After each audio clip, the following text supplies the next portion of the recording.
Meron naman tayo ng Vitasoy milk.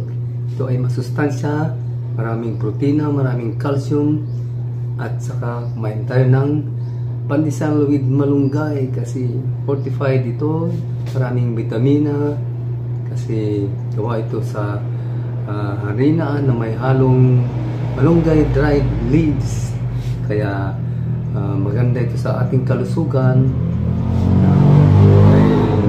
Mayaman ito sa vitamina, vitamin A at iba pang minerals. Yan, minum tayo ng Vitasoy milk kasi marami ding calcium ito at protein para sa ating kalusugan, malusog ang katawan at malakas ang pangatawan, ang patibay ng buto natin.